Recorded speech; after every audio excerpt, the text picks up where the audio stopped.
Para que todos me escuchen, muy buenas noches, tengan todos ustedes.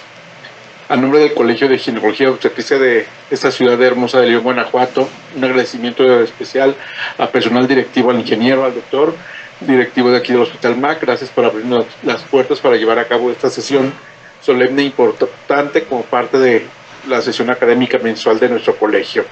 Quien les habla, doctor Francisco Hernández Salazar, que me digno de presidir este colegio. Y quisiera presentar a la doctora Marcela Fragoso Benítez. Ella es médico cirujano por la Universidad de La Salle, con especialidad en genética médica del Centro Médico Nacional 20 de noviembre del ISSSTE. Tiene posgrado en estadística en medicina por la Universidad de Anáhuac, así como en estadística clínica por la Universidad de Stanford. Y ha hecho varias publicaciones en artículos indexados en libros. Hoy nos va a hablar un tema muy importante que se llama causas genéticas de infertilidad. Doctora, buenas noches, ¿ya se encuentra por aquí en línea? Buenas noches, sí, aquí estamos ya listos para platicar un poquito de causas genéticas de infertilidad. Es un honor que me hayan invitado a su sesión mensual. Y espero que a partir de esta sesión pues podamos hacer más cosas en conjunto con genética y los ginecobstetras de León. Claro que sí, doctora, y contaremos con su hermosa presencia en nuestro magno Congreso Internacional del 21 al 23 de septiembre, para lo cual ya tenemos su horario apartado, doctora. Buenas noches, le cedo la palabra. Adelante, bienvenida. Sí, muchísimas gracias también por la invitación al Congreso. Va a ser para mí una oportunidad de conocer a muchos de los que estén aquí en la sesión en persona y esperando que pues podamos ser de ayuda para trabajar en casos de genética. Voy a empezar a compartir, espero que ya lo vean, y voy a detener un poquito el video para que no se distraigan con mi cara. Bueno, vamos a platicar un poquito de genética de la infertilidad. Infertilidad pues es un tema que siempre nos ha interesado en medicina, pero pues mucho tiempo se ha visto o se había visto como una guerra entre hombres y mujeres, ¿no? ¿Quién es el causante de la infertilidad? A quién achacar las culpas. Es un tema que todavía tiene mucho estigma social, mucho peso emocional para las parejas, y es un tema que con ayuda de los estudios de genética pues se han ido resolviendo algunas causas, pero pues otras evidentemente no. Yo creo que uno de los avances en medicina ha sido justamente la parte de la genética y la medicina reproductiva, lo cual ha permitido que haya muchos estudios disponibles para muchos casos diferentes y para muchas entidades diagnósticas diferentes, pero al mismo tiempo es un poco complejo porque a veces cuando tenemos más tecnología al alcance de nuestras manos, pues a veces nos vamos olvidando de las cosas básicas, ¿no? Entonces yo quisiera que en esta charla pudiéramos abordar un poquito algunos aspectos que son importantes para el abordaje de la pareja infértil, de las causas femeninas y masculinas. No quisiera centrarme mucho en hablar de paneles de genes, que pues en realidad esos los pueden pedir a cualquier laboratorio, los pueden ver en cualquier revista, sino más bien al trabajo en conjunto que podemos hacer una vez que tenemos bien desglosadas las características clínicas, ¿no? Entonces, pues bueno, el panorama actual de la infertilidad, y este es un panorama muy actual, es una publicación justamente de este año, la define como 12 meses o más de coito no protegido cuando se tiene de forma regular. Y esta es de las preguntas que a veces olvidamos hacer en el consultorio e inmediatamente ya estamos pidiendo estudios, ¿no? Alguna vez me llegó una pareja al consultorio con un tema de infertilidad y una de las primeras preguntas fue, bueno, ¿y cada cuándo tienen relaciones sexuales? Y la respuesta fue una vez al mes, ¿no? Entonces, pues por supuesto que una vez al mes no es una forma regular, no es un aconsejable para un tema de infertilidad, ¿no? Actualmente la prevalencia estimada global alcanza los millones, dependiendo de dónde busquemos esta referencia podemos encontrar que hay hasta 80 millones de parejas con diagnóstico de infertilidad, ¿no? Y muchas de ellas, pues a lo mejor en realidad requieren pequeños abordajes o abordajes sencillos, ¿no? Pero sí hay un gran porcentaje de estas parejas de infertilidad que van a necesitar una ayuda extra, que van a necesitar ya sea técnicas complejas de reproducción asistida o estudios genéticos importantes, ¿no? Pues en edad reproductiva la prevalencia puede ser de 12 hasta 18%, dependiendo de dónde la busquen. Y también, el tema de la edad reproductiva también es un factor súper importante, ¿no? Sabemos que últimamente la edad reproductiva se va haciendo más grande, la mayoría de las parejas están buscando reproducirse en edades posteriores, ¿no? Y eso pues se ha convertido también en un factor, ¿no? La edad tanto materna como paterna avanzada se ha convertido en un factor tanto de riesgo para niños con algún tipo de diagnóstico o inclusive para tener dificultades en la reproducción, ¿no?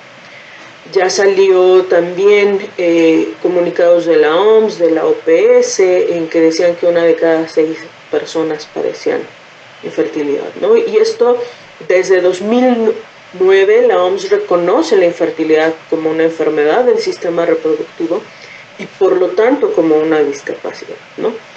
Y esto permite la apertura de que las instancias de seguridad social puedan ofrecer tratamientos médicos.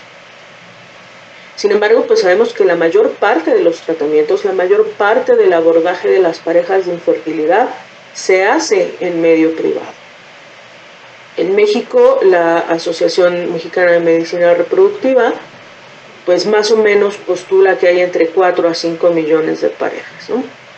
Y el IMSS en una de sus estadísticas pues hablaba que da atención a 12,000 parejas anuales.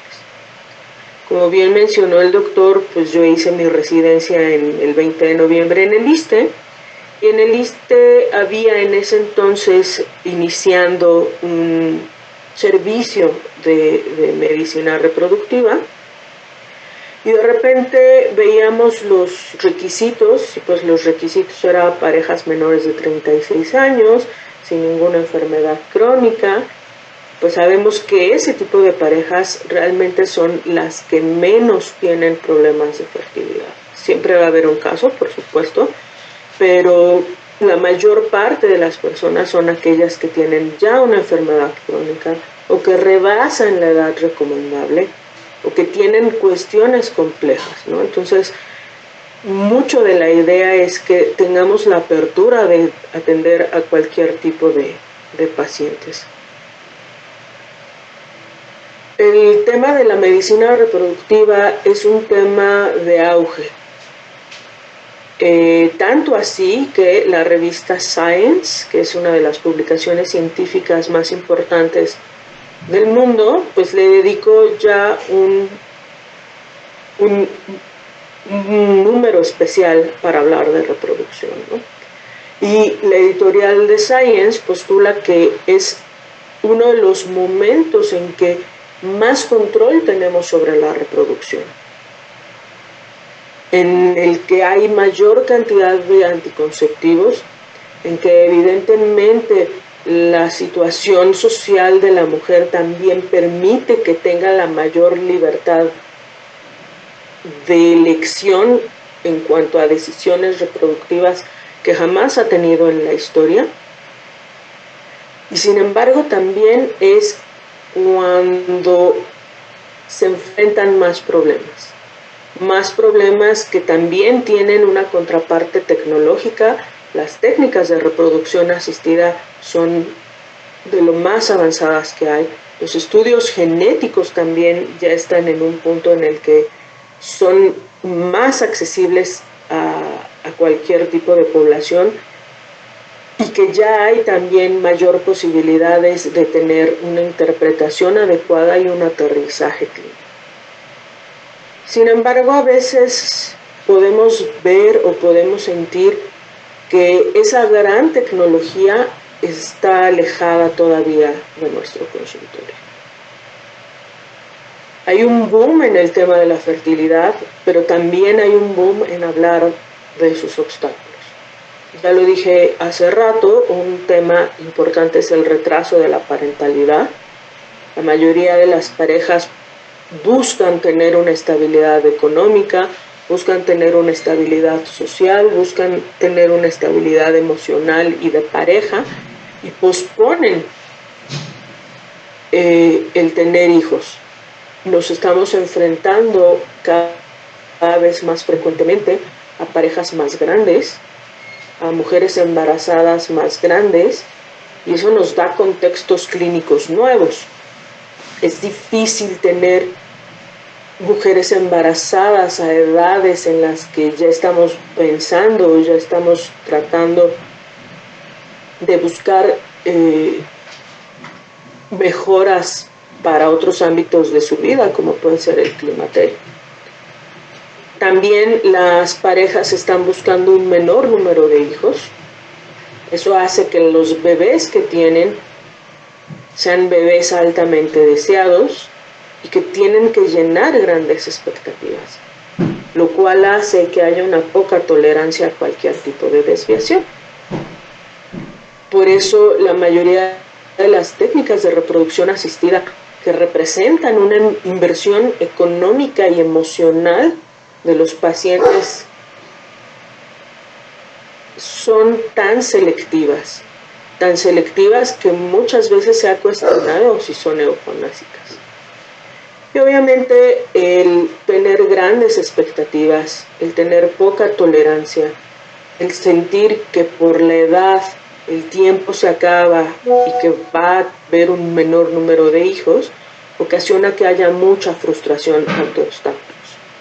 Entonces los pacientes o las parejas que acuden con temas de infertilidad son pacientes que se vuelven difíciles porque evidentemente buscan soluciones rápidas. Estas son estadísticas de un trabajo que se hizo en México entre los años 2000 y 2020, y en el que vemos cómo las tasas de fecundidad pues han disminuido conforme avanza el tiempo, ¿no? De 1999 a 2019 las tasas de fecundidad han descendido mucho, ¿no? Y aquí ya lo vemos como también en las edades. La edad pues aparentemente no subió mucho, pero podemos estimar que este aumento en la edad media al primer hijo pues evidentemente se va a hacer más fuerte o más significativo conforme avanzan los años, ¿no? Ahora, los factores que afectan la fertilidad son muchísimos.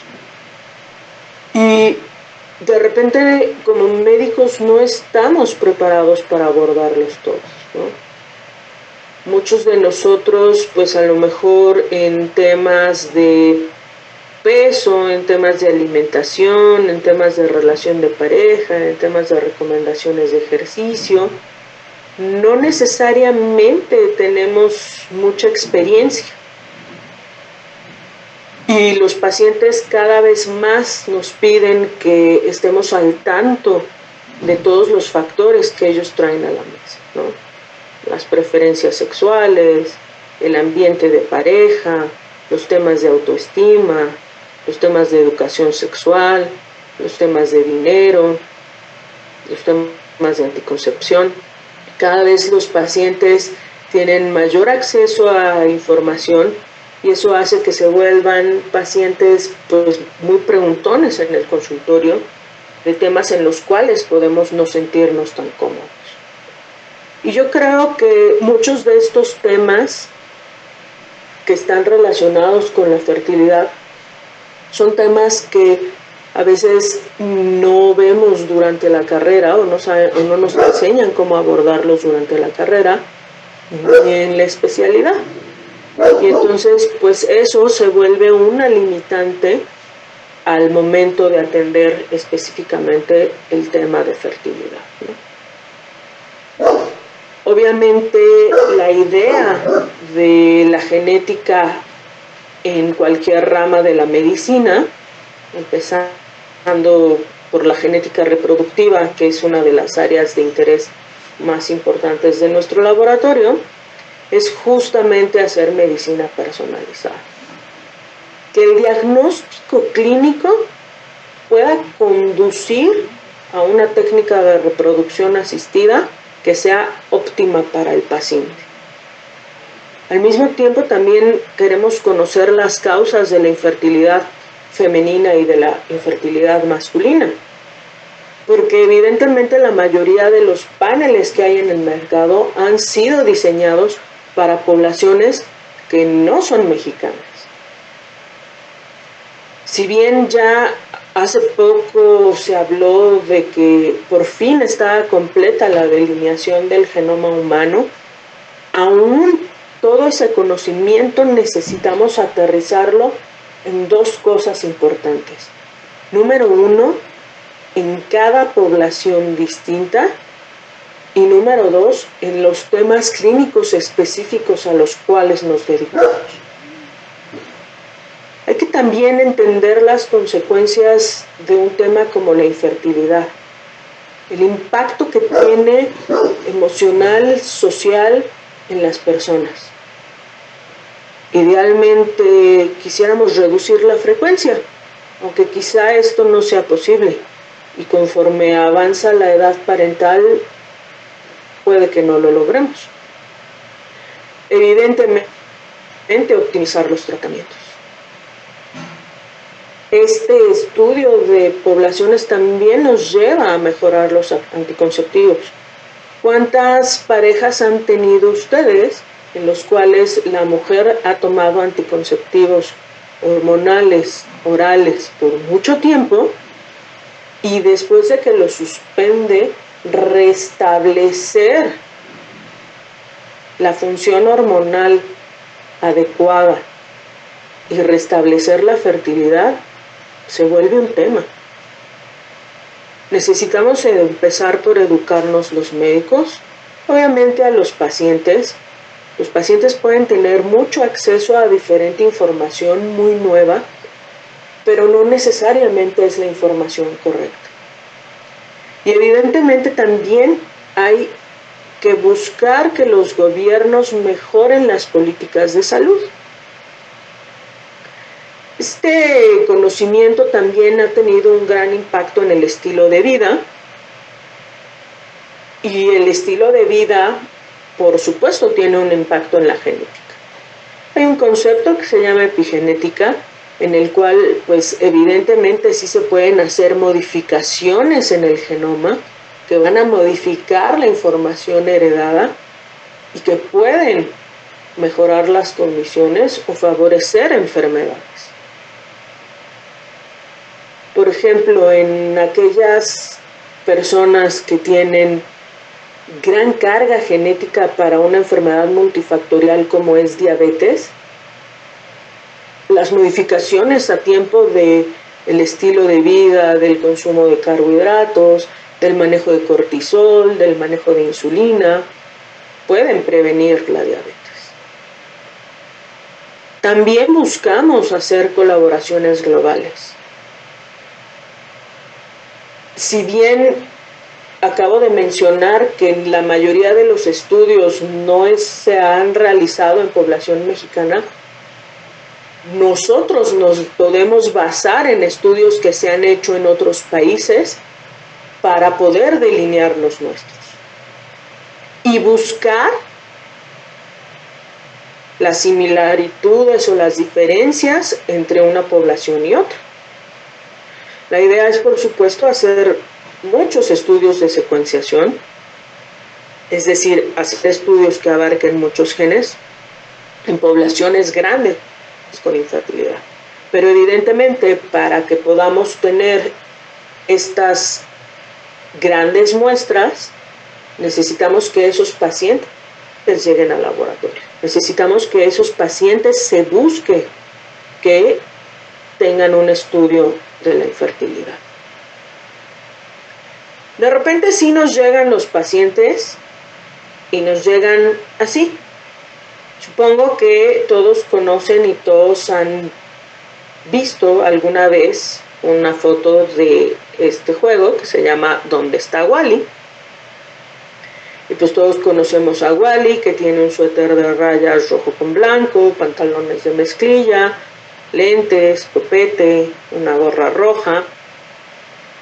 El problema es que si yo les dijera que en vez de Wally quiero buscar a Jacinto, o quiero buscar a Gladys, o quiero buscar al Capitán McAllister, pero ustedes nunca han visto una foto de Jacinto, de Gladys o del Capitán McAllister, pues nunca lo van a encontrar, porque no saben qué están buscando. Y así nos sentimos de repente cuando nos mandan los pacientes a estudios de secuenciación masiva o a un panel de infertilidad y nos ponen pareja con infertilidad. Va a ser más difícil que nosotros podamos encontrar el gen responsable de la causa precisa y por lo tanto hacer recomendaciones de técnicas de reproducción asistida si no sabemos qué buscar. Entonces la idea o el concepto de esta imagen es que entre más detallada sea la clínica, entre más referencias nos den los médicos sobre qué buscar, más fácil va a ser encontrar al responsable. Si yo les doy más características de Jacinto, de Gladys o del Capitán McAllister, es más fácil que lo encuentren. Les platico un caso clínico que nos llegó al laboratorio. Es una pareja en la que ella tiene 33 años y él 39. Y nos mandaron 7 biopsias embrionarias para análisis preimplantación de aneuploidías. Y entonces lo primero que nosotros notamos es que de la biopsia 1 a la 6, o sea, del embrión 1 al 6, se biopsiaron en el día 3. Y la biopsia 7 se hizo en el día 6. Esto es curioso porque normalmente se biopsian todos los embriones de una misma pareja en el mismo día. Y el resultado para el análisis cromosómico de esas biopsias fue que todas eran. En la hoja de referencia venía escrito que el factor femenino era edad materna avanzada y nos dimos cuenta que pues no había edad materna avanzada. Genética de edad materna avanzada se considera a partir de los 36 años, igual que la edad paterna avanzada. Y entonces, después de estos resultados, nos mandaron a la pareja para platicar con ellos sobre pues el resultado, ¿no? Porque ellos tenían muchísimas dudas sobre el resultado, por supuesto. Y entonces lo primero que la paciente nos dijo es que utilizaron una ovodonadora para las biopsias 1 al 6, por eso se hicieron en día 3, y que solamente una era con sus ovocitos, ¿no? La del día 7. Revisamos el factor masculino y que en realidad el factor masculino, el papá tenía, o el señor tenía una hija previa de 15 años, ¿no?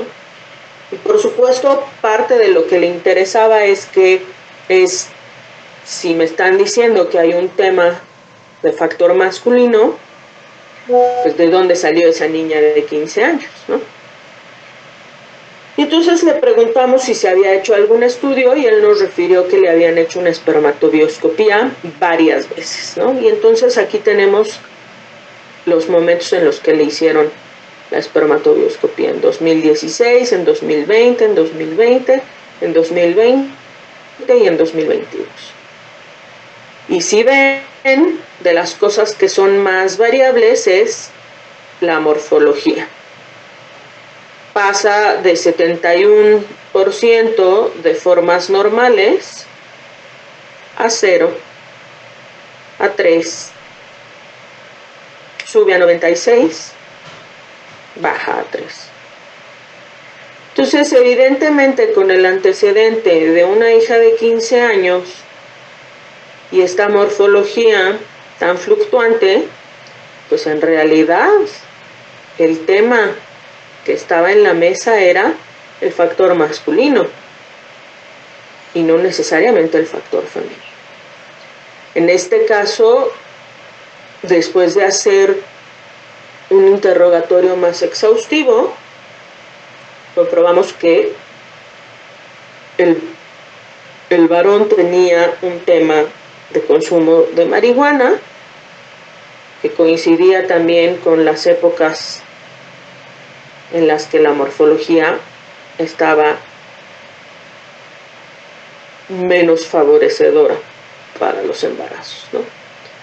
Entonces, pues en este paciente, aunque hubiera 3% y se hiciera inyección de esperma intracitoplasmático, pues realmente no íbamos a encontrar cromosomas normales y por eso todos los embriones salían con un tema de aneuploidias, ¿no? La realidad es que la recomendación hubiera sido suspender y permitir que la morfología se normalizara, o bien, en lugar de ovodonación, donación de esperma, ¿no? Y a veces son cosas tan sencillas que se pueden resolver en una consulta, pero a veces no lo son. Y muchas veces la idea de tener más información clínica pues nos lleva a saber si un paciente puede ser candidato o no para un panel de genes, ¿no? Cuando hablamos de infertilidad masculina, uno de los temas pues es que el estudio que se ha solicitado por excelencia para el abordaje es la espermatobioscopía. Y en la mayoría de los casos, pues la solicitud no se hace correctamente, no se les da el tiempo de abstinencia adecuado, hay una mala interpretación. Por ejemplo, los temas de teratoazoospermia muchas veces no se revisan, y se revisan quizás solamente las causas más frecuentes, que son infecciones, traumatismos, consumo de químicos, estilo de vida, pero pocas veces se revisan los aspectos genéticos. En un paciente que hubiera tenido constante una morfología normal menor al 3%, pues seguramente hubiéramos sospechado que fuera un factor no reversible, y los factores no reversibles de teratozoospermia generalmente son genéticos, ¿no? El problema es que la mayoría de los casos de infertilidad masculina se quedan sin diagnóstico. La teratozoospermia es de las menos exploradas, y cada diferente malformación de un espermatozoide apunta a diferentes causas, ¿no? Globosospermia, por ejemplo, malformaciones de la cabeza, específicamente globosospermia, apunta a fragmentación del DNA. Y en cambio, malformaciones de la cola apunta sobre todo a defectos mitocondriales. Entonces, estas características clínicas nos pueden ir orientando sobre causas genéticas, pero también sobre causas genéticas específicas. Un paciente que tiene globosospermia y que tiene un estudio de fragmentación del DNA espermático y que ese estudio de fragmentación de DNA espermático tiene alto porcentaje, ni siquiera es candidato a inyección intracitoplasmática. Se le debería de ofrecer donación. Y necesitamos recordar que la mayoría de las parejas que acuden por un tema de infertilidad no necesariamente están en la condición económica de llevar a cabo técnicas de reproducción asistida de alta complejidad. Y que nuestro ideal es ofrecerles que se lleven su bebé sano a casa en el menor tiempo posible, con la menor cantidad de intentos posibles, con la menor inversión económica y también con la menor inversión emocional. En 1959 se describió el síndrome de Klinefelter. En 1989 se delineó el gen de la fibrosis quística. En 1995 se delinearon las lesiones del cromosoma Y asociadas a temas de azoospermia. Y el problema es que la mayor parte de los estudios que se piden en genética a los varones son fragmentación del DNA espermático, aun cuando no tenga alteraciones morfológicas, cariotipo, el tamiz de fibrosis quística, cuando la frecuencia de portadores en México es realmente baja, secuencias del Y, de la mayoría de los estudios que nos han pedido de secuencias del Y para infertilidad, yo les podría decir que no hemos tenido ninguno positivo, ¿no? Y evidentemente paneles de genes y temas de epigenética pues se abordan poco, se recomiendan poco. Mucho es porque los pacientes con infertilidad, los varones, no llegan a nuestro consultorio. Y ustedes se pueden imaginar por qué. Justamente porque la infertilidad masculina jamás se habla en el consultorio. Estas son respuestas de un cuestionario, es un estudio en el que se evaluó cuál era la postura de los varones frente a un diagnóstico de infertilidad, ¿no? Evidentemente la mayoría hablan de que su masculinidad ha sido cuestionada, de que se sienten miserables, de que se sienten que fallaron como varones, que se sienten indignos, inseguros,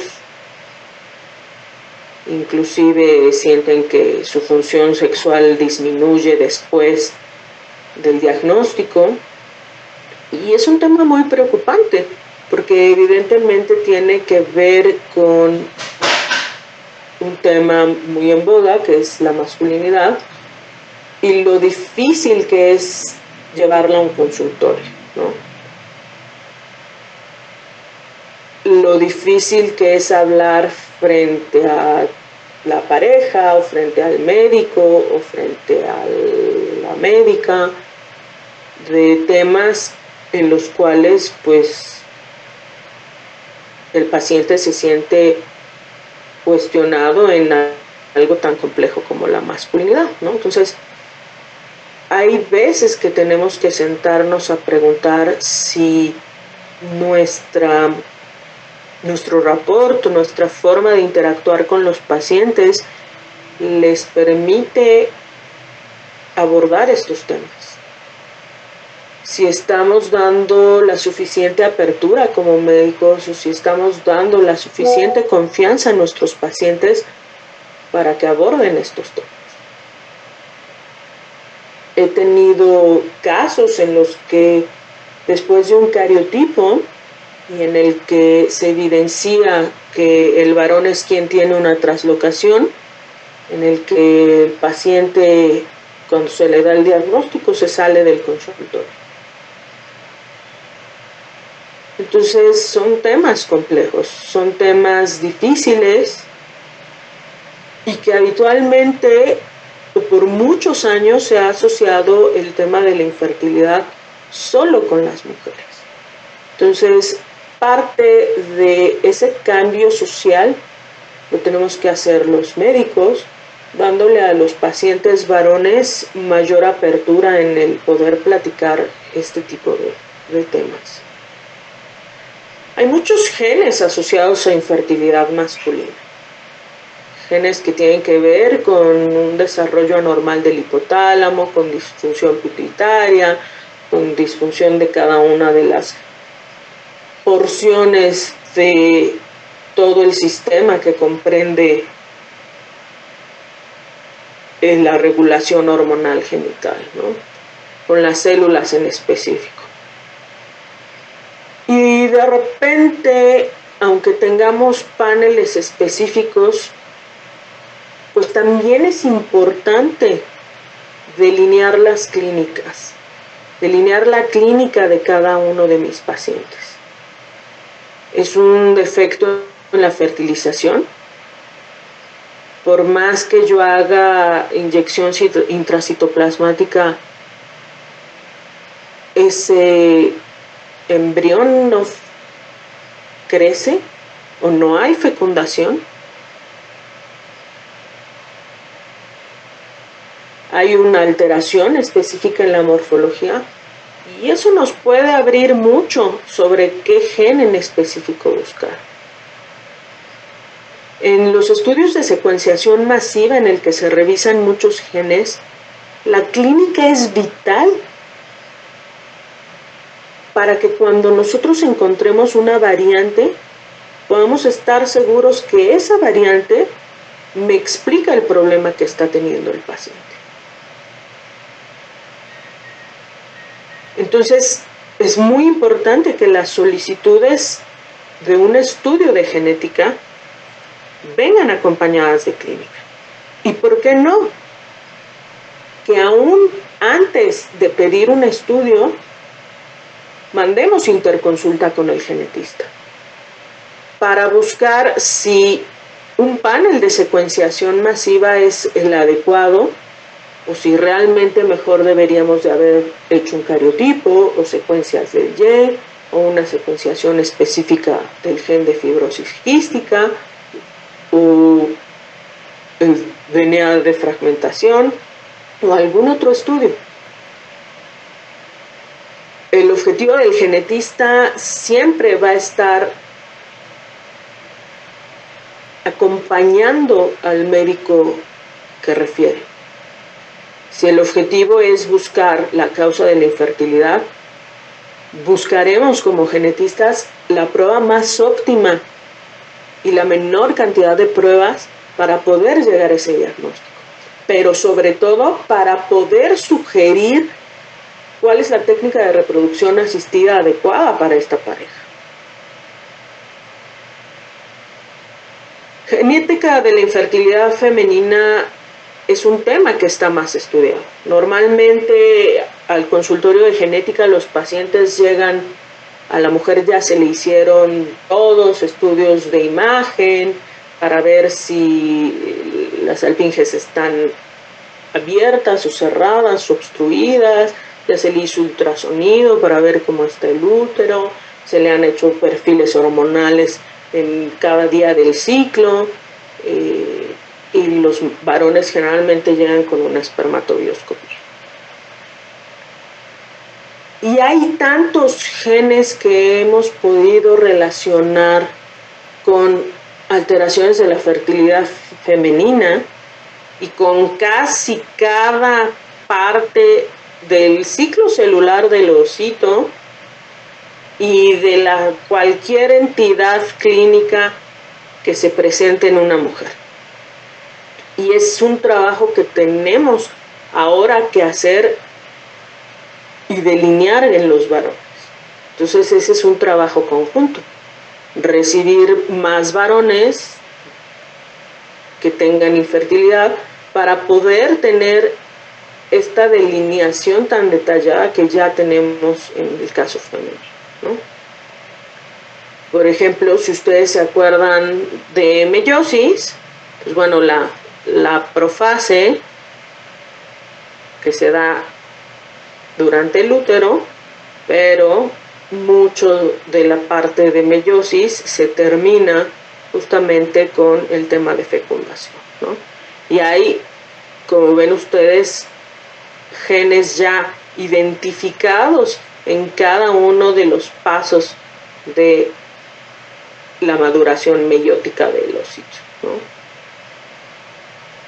Los fenotipos resultantes, pues generalmente tenemos mujeres que tienen ositos con aneuploidías aumentados, o sea, todas podemos tener ositos con aneuploidías, especialmente por la edad. Pero bueno, cuando hay un aumento de estos, pues también tenemos que revisar qué está pasando en meiosis, ¿no?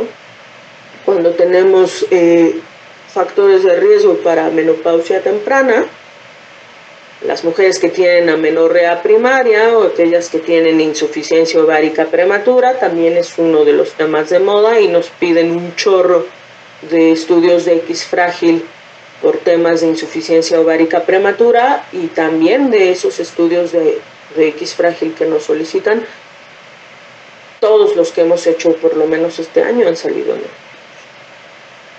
Pues son mujeres que tienen un arresto en la maduración del osito, por más que estimulan, se obtienen y luego sus ositos no avanzan. Mujeres que tienen pérdida gestacional recurrente, mujeres cuyos embriones hacen arresto, o que hay una falla en la implantación, o que hay una falla en la fertilización, o sabe Dios, cualquier fenotipo que a ustedes se les pueda ocurrir, ¿no? Pero en la mayoría de los casos, pues ya están muy delineados los genes que participan en cada uno de estos fenotipos. Entonces, bueno, a Wally ya lo conocen, entonces ya saben qué buscar. Entonces, si yo les digo que Jacinto es un hombre moreno, que tiene un traje de baño blanco y que va a caballo, y Gladys es una mujer que trae una falda roja con un moño grande azul, pues ya tienen más elementos para buscar, ¿no? Y entonces, pues sé que a lo mejor ahorita el dibujo o la fotografía está muy chico, pero bueno, si lo hacemos más grande, pues ustedes pueden fácilmente encontrar a Wally. ¿Quién ya lo encontró? Acá está Wally. Entonces, sabiendo qué buscar, pues también pueden empezar a buscar a Jacinto, y entonces pues en realidad se van a detener solamente en donde ustedes vean caballo, pues, y se van a dar cuenta que Jacinto está hasta acá. Y si aplican la misma técnica, pues van a tratar de enfocarse a las mujeres, y entonces se van a dar cuenta que aquí está Gladys. Y entonces si utilizan la misma técnica de buscar donde hay caballos o buscar a las mujeres, pues al capitán, ¿dónde lo buscarían? Pues en las embarcaciones. El problema es que las embarcaciones no se ven. Y así a veces nos pasa. No todos los pacientes que tienen infertilidad vamos a resolver la causa o vamos a encontrar la causa con el mismo estudio. A veces necesitamos estudios diferentes, a veces no todo es estudios o paneles de genes, a veces un cariotipo nos puede dar la respuesta, que es un estudio muy diferente al de la secuenciación. A veces secuencias del Y, que es un estudio muy diferente al de secuenciación masiva, nos puede dar la respuesta. Y entonces, entre mejor tengamos delineada la clínica, mejor orientación vamos a poder tener, uno, de qué estudio realizar y de qué gen es el posible candidato, pero sobre todo, de qué opciones terapéuticas les podemos dar. También hay que considerar que todos los tratamientos de infertilidad van dirigidos a técnicas de reproducción asistida.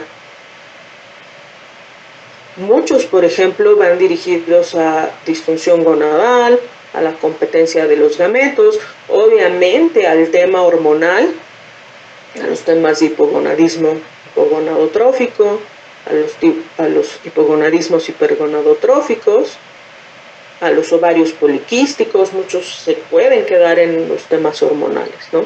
Que son temas que podemos tratar o que pueden ustedes tratar en el consultorio sin necesidad de hacer una referencia a una técnica de reproducción asistida de alta complejidad, ¿no?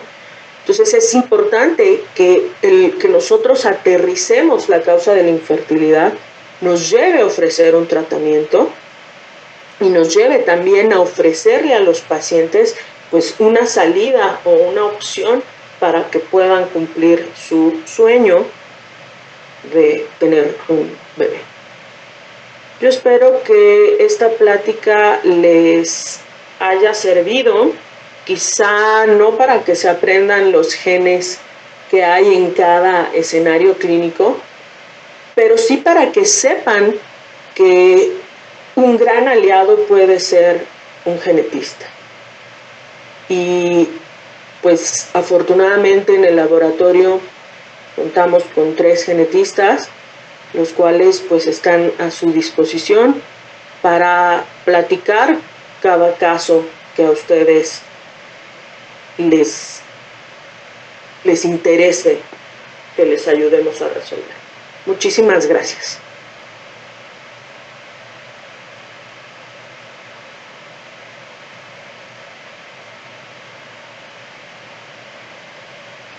Doctora, mil gracias por su excelente presentación. Voy a abrir la sesión de preguntas por si alguien de manera presencial o de manera en línea quiere hacer alguna pregunta de viva voz. Es bienvenida.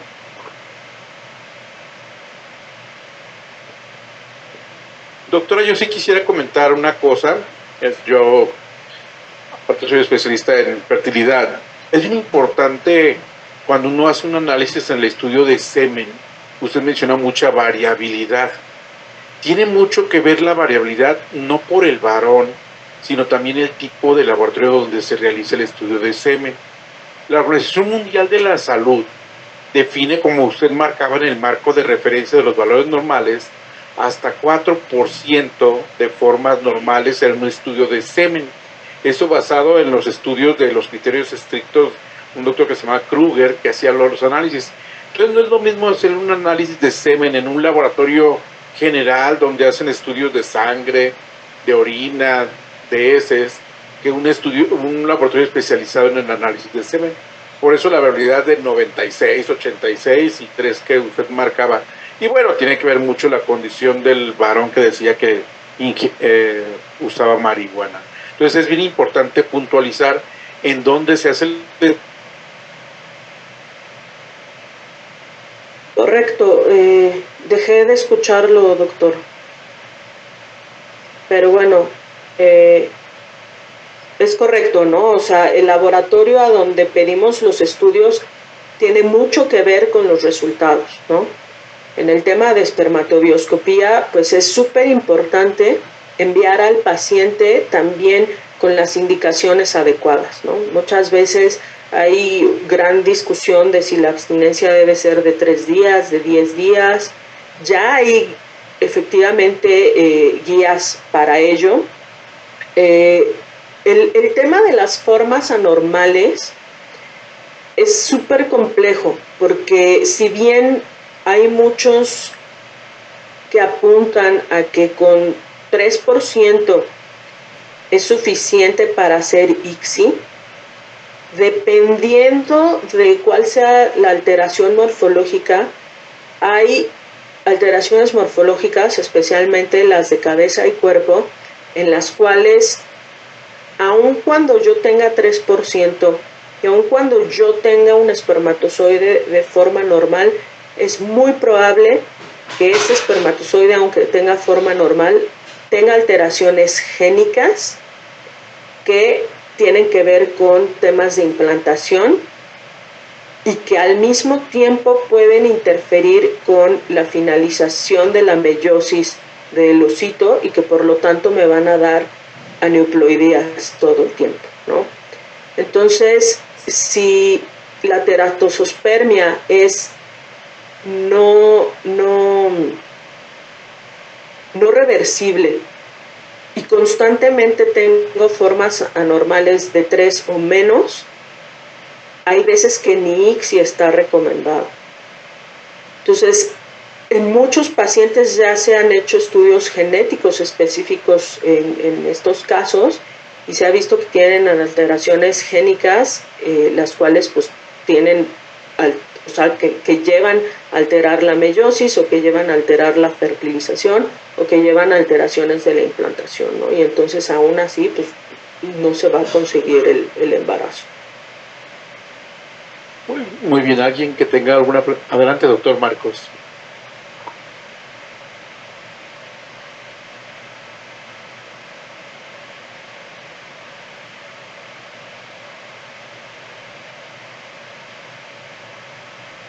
Sí, bueno, apoyando aquí la pregunta que hizo el doctor Francisco, yo soy ginecólogo de la reproducción y veo que de alguna manera ese parámetro, doctora, que nos da de 3, 4%, las personas que nos dedicamos a la infertilidad vemos que un gran porcentaje nos vamos a encontrar estos pacientes, pero hay que diferenciar si son pacientes que si tienen esa morfología alterada, son ya sea por algún varicocele, alguna infección, pues obviamente identificando esto vamos a darle tratamiento y muchos de ellos pues van a mejorar, ¿verdad? Entonces, ese es un punto. También creo que no es tan a la ligera porque clínicamente nos encontramos a decidir que un paciente masculino pues vaya a donación. Creo que todos lo que nos dedicamos pues hacemos ese estudio y vemos que pueden mejorar en la cuestión de su morfología, en su para que tengamos mejores resultados. Entonces hay que ver que también hay otros medios como el IMSI, que también se está identificando además de la morfología, que el IMSI, el ver si hay estas características de los espermatozoides que pudieran encontrarse más vesículas, la fragmentación que comentó. Hay que saber de que, pues bueno, hay parámetros de fragmentación en los cuales incluso se puede mejorar la fragmentación con el uso de antibióticos, antioxidantes, y que pudieran mencionar también que las alteraciones de estos, cuando están muy afectadas, pues sí, el cariotipo, el estudio de microdelección del cromosoma Y, pues se hacen de rutina para estas personas. Aún así, tener toda esta gama de herramientas. Entonces, yo me oriento un poquito más con el comentario que dijo el doctor Francisco, precisamente porque es muy frecuente que tengamos estos pacientes con un 3%, 2%.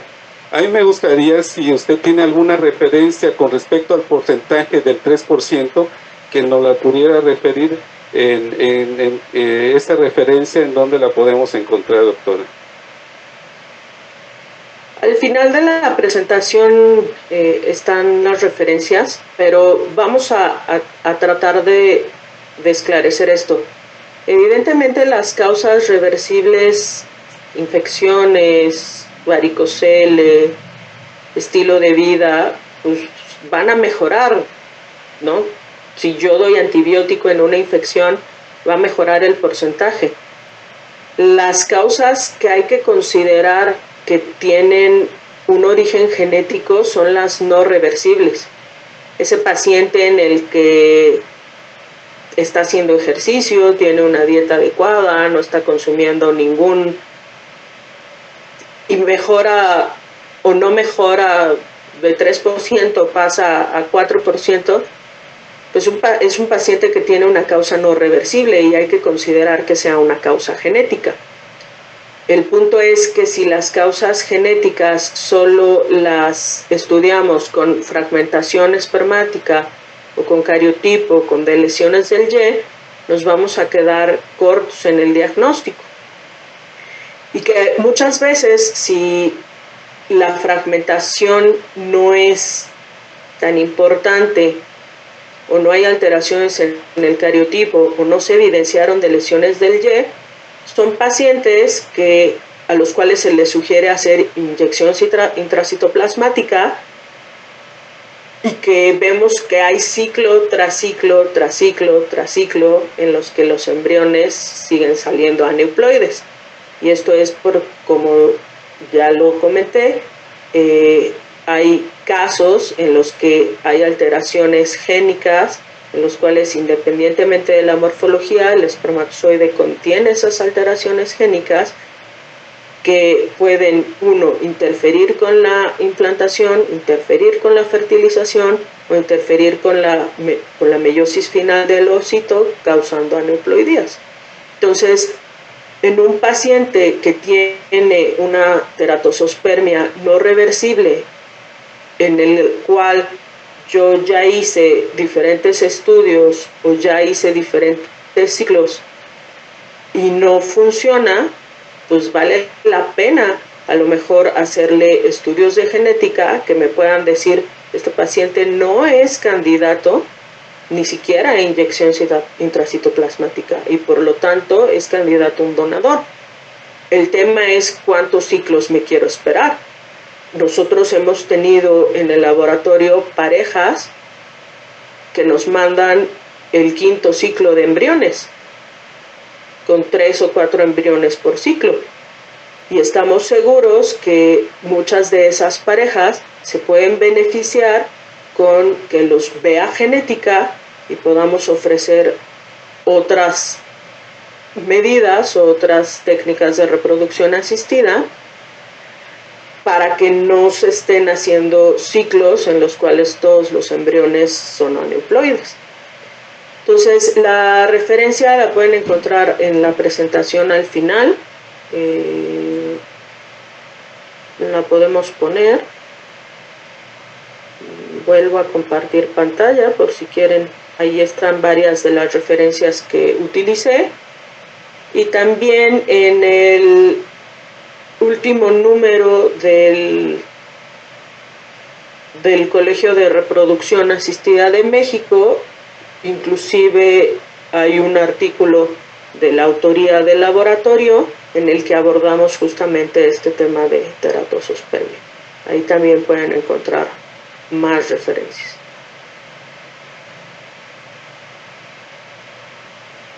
¿Alguna otra pregunta del público? Adelante, doctora. Buenas noches, doctora. El tema de genética es algo que pudiera decirse que en los últimos años se ha llegado a desarrollar y a poner mayor interés. Menciona usted de saber dirigir o saber solicitar un estudio para cada uno de los pacientes. Llegamos a tener pacientes en donde no tenemos antecedentes familiares, personales, que nos dirijan a pensar en alguna patología, pero se hacen tratamientos de fertilidad y en donde lo que es el desarrollo embrionario, la fecundación empieza a fallar. Y sabemos que, por ejemplo, el diagnóstico genético preimplantacional ha dado mucha información también, y en donde los mosaicismos llegan a ser causas frecuentes de esa falta de implantación, falta de desarrollo, y que otros casos en donde no hay desarrollo embrionario adecuado, se llegan a transferir embriones de mala calidad, porque no hay de otra, no tenemos otros más. Se le informa al paciente, se le informa la posibilidad que hay de que no fecunden, que no siga adelante el embarazo, y son pacientes que, como cuando les decimos ya en un embarazo que no se hizo ningún tratamiento de fertilidad, tiene un síndrome de Down y el paciente es el que decide seguir adelante con el embarazo, ¿no? Igual, en estos embriones de mala calidad, en donde no tenemos con qué más trabajar, el paciente dice, acepto, voy y vamos a seguir el desarrollo del embrión, del feto, y dependiendo, hacemos interrupción o no del embarazo. ¿Usted qué opina? Número 1, ¿cuál sería el estudio que se le pudiera solicitar al paciente en forma general, por así decirlo, que nos pudiera dar mayor información para encontrar una causa genética hacia dónde dirigirnos? Y número 2, en estos pacientes con mosaicismos que ya se han hecho el diagnóstico preimplantacional, que se implantan y se favorece la fecundación y el desarrollo, y otros que con el diagnóstico genético preimplantacional aparentemente estaban normales y no se desarrolla. ¿Cuál sería su opinión usted en estos casos? Respecto a los estudios generales, realmente es importante decir que no hay un estudio de genética que se pueda aplicar a todos los pacientes, ni siquiera a las congregaciones de un diagnóstico, por ejemplo infertilidad o por ejemplo pérdida gestacional. Hay guías que sugieren que los pacientes que tienen temas de infertilidad pues se les haga un panel de secuenciación masiva dirigido a genes asociados a infertilidad. Yo le diría que a lo mejor un recurso que pudiera ser más fácil y que pudiera optimizar las pruebas es en aquellos pacientes que van a entrar a un proceso de una técnica de reproducción asistida, sobre todo los de alta complejidad, que se les enviara a que tuvieran una cita con genética. Y a lo mejor suena raro, pero la forma de interrogar antecedentes, la forma de explorar, la forma de indagar algunas cosas en genética es diferente y puede dar muchas respuestas y puede orientar mucho sobre una prueba en específico, ¿no? Entonces, yo creo que si en lugar de decir, bueno, a todos los pacientes que tienen un ciclo fallido de FIV, vamos a intentar hacer otro ciclo, ¿no? O ese caso que les comento, ¿no? Lleva 5 ciclos y obviamente nosotros ya hicimos una incidencia con la clínica y nos dicen, bueno, es que sabemos que es por edad, ¿no? Y es como de 5 ciclos, de 4 embriones por ciclo en promedio, y todos aneuploides, aunque tuviera 60 años, no son todos por edad, ¿no? Hay algo más que hay que revisar, ¿no? Entonces, en esos casos, pues yo creo que vale la pena, si no enviar, pues por lo menos escuchar al genetista, ¿no? Y sobre los mosaicos, mi postura es que también dependen del caso, ¿no? O sea, no todas las clínicas están en disposición de aventarse lo complejo que es informarle a un paciente sobre la implantación de un embrión mosaico. Y también en ese punto vale la pena tener un genetista que apoye, ¿no? Igual que en muchas cosas la explicación del genetista es parte de lo que hace nuestra especialidad, ¿no? El poder explicar las consecuencias, el poder explicar las implicaciones de lo que implica la implantación de un embrión mosaico. Yo estoy a favor en el caso en el que sea necesario.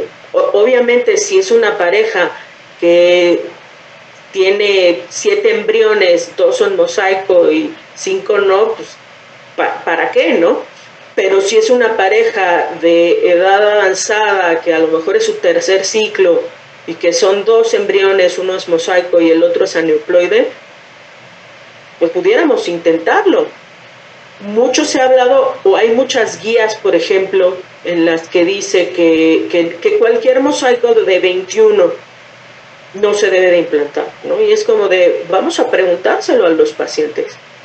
Es de las cosas que a veces no nos sentamos a preguntarle a los pacientes cuál es su peor escenario. ¿Su peor escenario es quedarse sin hijos? ¿O su peor escenario es tener un hijo con discapacidad? A lo mejor es un escenario que no se han planteado y que a mucha gente, en mi experiencia, trabajé 10 años en Teletón, y que a mucha gente pues, le parece satisfecho o satisfactorio el hecho de tener un hijo con discapacidad y no le causa ningún conflicto, ¿no? Entonces, yo creo que es de las conversaciones que tenemos que traer a la mesa, pero nosotros como médicos, ¿no? En el caso de las interrupciones, muchas veces, y esta experiencia la tengo de Teletón, muchas veces no se hacen las interrupciones porque el médico nunca las sugirió y el paciente está muy asustado de ser juzgado por traer a la mesa el tema de la interrupción, ¿no? Entonces, nosotros que estamos frente al paciente en una posición de poder, de alguna manera podemos traer los temas difíciles a discusión, ¿no? ¿Cuál es el peor escenario de esa pareja? ¿Cuál es el peor escenario de ella? ¿Cuál es el peor escenario de él? Para muchos pacientes varones, por ejemplo, no están convencidos o no quieren o se rehúsan, por ejemplo, a que haya donación de espermatozoides. Se rehúsan a platicar temas como adopción, ¿no?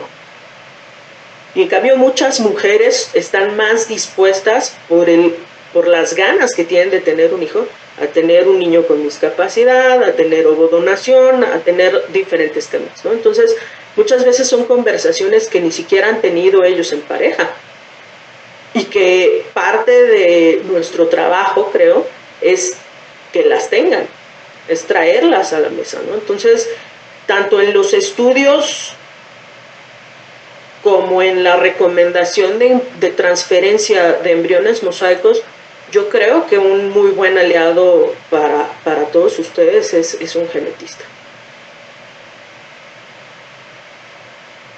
Muy bien, doctora, muchísimas gracias. Gracias a todos ustedes por su presencia, gracias, doctora, por su excelente plática. Y queremos agradecer al ingeniero Rossetti, al doctor Lomelí, la invitación. ¿Cuál es el plan a seguir ahorita?